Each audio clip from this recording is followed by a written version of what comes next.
क्रमांक 3 मान्य श्री प्रवीणभाई माળી। માન્ય અધ્યક્ષશ્રી, 31/7/2024ની સ્થિતિએ બનાસકાંઠા જિલ્લામાં પાયલોટ પ્રોજેક્ટ અંતર્ગત દૂધ સહકારી મંડળીઓના ખાતા જિલ્લા મધ્ય સહકારી બેંકમાં બનાસકાંઠામાં ખોલવામાં આવ્યા છે। તે ખૂબ સારો એક નિર્ણય લીધેલો છે। તો હું જાણવા માગું છું કે બનાસકાંઠા જિલ્લામાં એપ્રિલ 2023થી જુલાઈ 2024 સુધીમાં કેટલી દૂધ સહકારી મંડળીઓના નવા ખાતા જિલ્લા મધ્ય સહકારી બેંક બનાસકાંઠામાં ખોલવામાં આવ્યા છે? માન્ય અધ્યક્ષશ્રી, આપ પણ સહકારિતા સાથે જોડાયેલ ત્યારે મને આ ગૃહને જણાવતા આનંદ થાય છે કે આ પાયલોટ પ્રોજેક્ટ એટલે શું, પણ એક કોઓપરેશન એમોંગ કોઓપરેટિવ આ દેશના યશસ્વી વડાપ્રધાન માનનીય મોદી સાહેબે જે 5 ટ્રિલિયન ઇકોનોમીની જે વાત કરી છે, ખેડૂતોની આવક બમણી કઈ રીતે થાય અને એના માટે દેશના યશસ્વી ગૃહપ્રધાન અમિતભાઈ શાહ સાહેબે એક પાયલોટ પ્રોજેક્ટ રૂપે બનાસકાંઠા જિલ્લો અને પંચમહાલ જિલ્લાની અંદર આ પ્રોજેક્ટને લોન્ચ કરવામાં આવ્યો। ત્યારબાદ આખા ગુજરાતમાં તમામ જિલ્લા તાલુકા લેવલે અમે આ કામ કરી રહ્યા છીએ।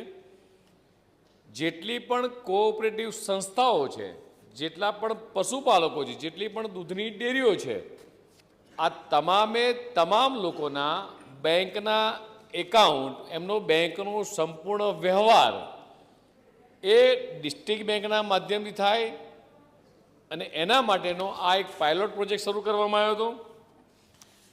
બનાસકાંઠાની 616 સહકારી મંડળીના નવા ખાતાઓ ડિસ્ટ્રિક્ટ બેંકમાં ખોલવામાં આવ્યા। માત્ર 616 ખાતા નહીં, મને જણાવતા આનંદ થાય છે અને આ ગૃહના માધ્યમથી માન્ય મુખ્યમંત્રી જ્યારે બેઠા છે ભૂપેન્દ્રભાઈ પટેલ, માન્ય અધ્યક્ષશ્રી, બનાસકાંઠા અને પંચમહાલમાં 3 મહિનાની અંદર લગભગ 4.5 લાખ કરતાં વધારે બેંક એકાઉન્ટ એ વખતે ખોલવામાં આવ્યા હતા અને એ વખતે લગભગ 1200 કરોડની નવી ડિપોઝિટો આવી હતી।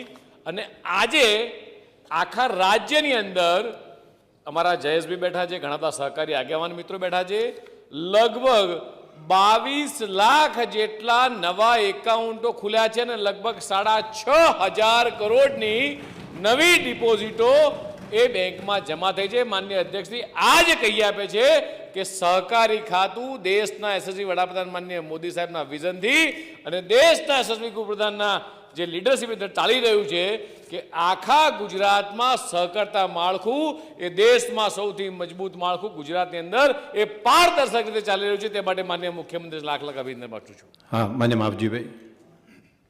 માન્ય અધ્યક્ષશ્રી, માર્કેટ યાર્ડો અને તાલુકા સંઘો છે એના પણ ખાતાઓ ડિસ્ટ્રિક્ટ બેંકમાં ખોલાય છે કે કેમ? માન્ય અધ્યક્ષશ્રી, માવજીભાઈ પણ સહકારી આગેવાન છે, મારા ગૃહને જણાવવું છે કે કોઈ પણ સહકારી 85,000 જેટલી સહકારી મંડળીઓ છે, એ 85,000 સહકારી મંડળીઓ, તમામ ડેરી, તમામ પ્રકારની સહકારી સંસ્થા સાથે જોડાયેલી તમામે તમામ સભાસદો, આ બધા જ લોકો એ ડિસ્ટ્રિક્ટ બેંક સાથે જોડાશે, અર્બન સાથે જોડાયેલા તો અર્બન સાથે, કોઓપરેટિવ બેંક સાથે જોડાયેલા રહેશે। માન્ય અધ્યક્ષશ્રી, આનંદની વાત એ છે કે દરેક ગામડામાં આપણે એક બેંક મિત્ર બનાવવાના છીએ અને દરેકને માન્ય અધ્યક્ષશ્રી માઇક્રો એટીએમ આપવાના। દરેક ગામની અંદર, દરેક જ્યાં ગ્રામ પંચાયત હશે તેને માઇક્રો એટીએમ આપીશું। માન્ય અધ્યક્ષશ્રી, આપણે તો ખૂબ ઝીણવટ પ્રકારનો અભ્યાસ કર્યો છે। માન્ય આ ગૃહના નેતા જ્યારે બેઠા ત્યારે મારે તમામ સભ્યોને જણાવવું છે કે આ બેંક મિત્ર શું કામ કરશે, માઇક્રો એટીએમ શું કામ કરશે। ધારો કે બનાસકાંઠા ડિસ્ટ્રિક્ટ બેંક એ પાલનપુર ખાતે છે, તાલુકા લેવલ સુધીમાં જેટલી પણ બ્રાન્ચો છે, એ સિવાય જે છેવાડાના ગામડાઓ છે, તો ત્યાં દરેક ગામની અંદર આપણે માઇક્રો એટીએમ આપીશું। બેંક મિત્ર તે કામ કરતો હશે, કોઈ પણ ગામના વ્યક્તિને પૈસા ઉપાડવા હશે કે પૈસા લેવા હશે તો બેંક મિત્ર પાસે જશે માન્ય અધ્યક્ષજી, ત્યાં પૈસા જમા પણ કરી શકશે, પૈસા ઉપાડી પણ શકશે અને ગામના દરેક વ્યક્તિને તાલુકા સેન્ટર સુધી કે જિલ્લા લેન્ડ સેન્ટર સુધી આવવું નહીં પડે। આ પ્રમાણેની સુવિધા એ રાજ્ય સરકારે એ કરી છે। मान्य श्री अमितभाई। માન્ય અધ્યક્ષશ્રી, સહકારી માળખું મજબૂત થાય આવકાર્ય છે, પણ જે ગ્રામ્ય વિસ્તારની સાચી પરિસ્થિતિ છે કે કેટલાય ગામ એવા છે કે જ્યાં નેશનલાઇઝ બેન્કો છે પણ એ ગામમાં સહકારી બેન્કો નથી। આજે આપણે એક ઝુંબેશના સ્વરૂપમાં બધા જ ખાતાને સહકારી બેંકોમાં લઈ જવાની વાત કરીએ છીએ. મારી ખાલી એટલી જ માન્ય મંત્રીશ્રીને પૂછવું છે કે આપણે અત્યારે આ ઝુંબેશના સ્વરૂપમાં કરીએ છીએ તો પોતાના ગામમાં નેશનલાઇઝ બેંક હોય તેમ છતાં એ મંડળીને બાજુના ગામમાં સહકારી બેંકમાં ખાતું ખોલાવવાની ફરજ પાડવામાં આવે છે. તો આ ખાતું ખોલાવવું ફરજિયાત છે કે મરજિયાત છે? માન્ય અધ્યક્ષશ્રી, હું અમિતભાઈને અભિનંદન આપીશ કે એમણે કોઓપરેશન એમોંગ કોઓપરેટિવ માટે એટલી ઝીણવટભરી તકેદારી રાખી. અમિતભાઈ જે જિલ્લામાંથી આવે છે એ જિલ્લાની કેડીસીસી બેંક, ખેડા બેંક, માન્ય અધ્યક્ષશ્રી, જેમ તમે જે આ સરકારે આપણે જે આખી વિધાનસભા કરી છે એમ ગુજરાત રાજ્યની સહકારી માળખું પણ થઈ રહ્યું છે.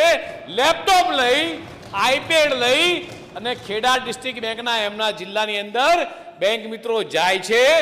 ગામની અંદર કોઈ પણ કાગળિયા એ ત્યાં આપે, ત્યાં અમારો કર્મચારી, કોઓપરેટિવ બેંકનો કર્મચારી સ્કેન કરી લે, ત્યાં જ એનો ફોટો પાડી લે એટલે એનું બેંક એકાઉન્ટ ઓપન થઈ જાય છે. તમારી બિલકુલ બાજુની સીટમાં આપણા ઉપાધ્યક્ષ બેઠા છે પંચમહાલ ડિસ્ટ્રિક્ટની અંદર.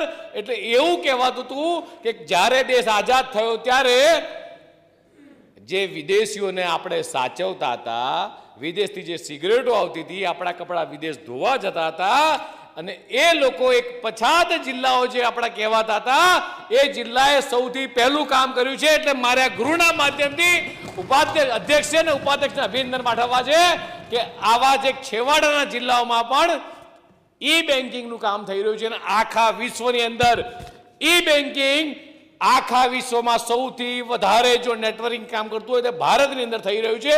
અને ગુજરાતની અંદર માન્ય અધ્યક્ષશ્રી, મારે જણાવતા આનંદ થાય છે કે 43 લાખ કરતાં પણ વધારે આ છેલ્લા 6 મહિનામાં કોઓપરેટિવ બેંકના માધ્યમથી ઈ બેન્કિંગના લેવડ દેવડ થઈ છે માન્ય અધ્યક્ષશ્રી. એટલે 18 કિલોમીટર દૂર હોય, 8 કિલોમીટર દૂર હોય, માન્ય અધ્યક્ષશ્રી, સાથે સાથે મારે કહેવું છે કે 0 ઇન્ટરેસ્ટ બેંક પણ આ મારી કોઓપરેટિવ બેંકો આપી રહી છે. પ્રાઇવેટ બેંકોની અંદર જે માન્ય ખેડૂતો છેતરાય છે અને દેશના યશસ્વી ગૃહમંત્રી અને પ્રથમ સહકારતા મંત્રી એ બનાસકાંઠાના સામાન્ય ગામડામાં જાય છે, જે આપણે કાર્ડ આપ્યું છે એ કાર્ડ આપેલી બહેનો એ કઈ રીતે કાર્ડ વાપરે છે, કાર્ડ સ્ક્રેચ કરે છે, પૈસા રસ્તામાં લૂંટી જાય, પૈસાનો હિસાબ ખોટો આપે, પૈસા છેતરી જાય એવું નહીં, ગજવામથી કાર્ડ કાઢે. એટલે પેલી બેન વ્યવહાર કેવી રીતે કરે છે, એને કોઈ મુશ્કેલી પડે છે કે કેમ? આની ઝીણવટભરી તપાસ અધ્યક્ષશ્રીની હાજરીમાં ઉપાધ્યક્ષશ્રી, હું, માન્ય સહકારના મંત્રી અમિતભાઈ સાહેબે જોયું છે લિટરલી કે ગામની બેન જાય કે મારે સાબુ લેવો છે, શેમ્પુ લેવું છે, દવા લેવી છે તો તરત જ કાર્ડ સ્ક્રેચ કરાવે છે, એના પૈસા કપાય છે, એના મોબાઈલમાં ઓટીપી આવે છે. આ તમામે તમામ ટ્રાન્સપરન્સી વાળા વ્યવહારો એ ગુજરાતની કોઓપરેટિવ બેંકમાં થઈ રહ્યા છે. આ દેશનું પ્રથમ મોડેલ એવું છે જે કોઓપરેશન એમંગ કોઓપરેટિવ. એટલે અમિતભાઈ, કોઈને દૂર જવાની, તમારા ગામની અંદર પણ, તમારા ગામમાં પણ માઇક્રો એટીએમ આવશે અને તમારા જ આપણા બધાના મતદારો, આ 182 વિધાનસભાના મતદારોને આનો લાભ મળવાનો છે. પ્રશ્ન એટલો જ હતો એટલે લોકોને તકલીફ ના પડે એટલી લાગણી છે. શ્રી અમિતભાઈની વાત એવી છે કે દૂર પડે છે. દરેક ડિસ્ટ્રિક્ટ બેંકને, જયેશભાઈ બેઠા છે, રાજકોટ જવાનું થયું, માન્ય અધ્યક્ષ આપના ત્યાં પંચમહાલમાં, બધી જ જગ્યાએ આપણે જેટલી પણ એપીએમસી છે, જેટલી પણ આપણે એવું કહેવાય એક્સટેન્શન આપવાની પણ સુવિધા આપણે કરી છે અને આખા રાજ્યમાંથી એક પણ ફરિયાદ મળી હોય એવું નથી. માન્ય ધારાસભ્ય શ્રી ઊંઝા, જરા વાત કરી લો. Pilot project Kiritbhai. અંતર્ગત કેટલા એટીએમ સ્થાપવામાં આવ્યા છે? એટીએમ?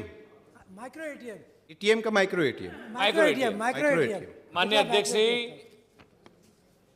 દેશના યશસ્વી સહકાર મંત્રીની જે લાગણી છે કે દરેક ગામમાં માઇક્રો એટીએમ પહોંચવું જોઈએ.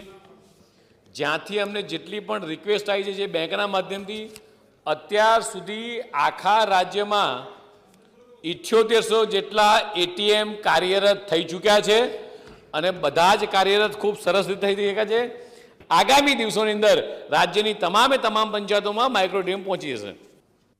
પ્રશ્ન ક્રમાંક 4, માન્ય શ્રી કાંતિભાઈ ખરાડી. હું મંત્રીજી એવું કહેવા માગું છું, 6 માસ કરતો વધારે દોતા તાલુકા પગાર લેતા અને વિદેશમાં રહેતા શિક્ષકો કેટલા છે? માન્ય અધ્યક્ષશ્રી, માન્ય સભ્યશ્રીનું કહેવું છે કે જે ગેરહાજર છે એને પગાર ચૂકવવામાં આવ્યો છે. આ માધ્યમિક શિક્ષકો જે રજા લઈને ગયેલા છે એમાં તે પૈકી એક પણ શિક્ષકને માન્ય અધ્યક્ષશ્રી આપણે પગાર ચૂકવ્યો નથી. પ્રશ્ન ક્રમાંક 5, માન્ય શ્રી ઉમેશભાઈ મકવાણા. માન્ય અધ્યક્ષશ્રી, આપના માધ્યમથી મંત્રીશ્રીને પૂછવા માગું છું કે તારીખ 31/7/2024ની સ્થિતિએ છેલ્લા 1 વર્ષની અંદર ગુજરાતની અંદર જે ચાંદીપુરા વાયરસથી જે નાના બાળકોના મૃત્યુ જે થયા છે એ કુલ કેટલા મૃત્યુ થયા છે, અને આ જે ચાંદીપુરા વાયરસ જે છે એને અટકાવવા માટે રાજ્ય સરકારે અત્યાર સુધીમાં શું પગલાં લેવામાં આવ્યા છે? માનનીય અધ્યક્ષશ્રી, ચાંદીપુરા વાયરસ એ માનનીય અધ્યક્ષશ્રી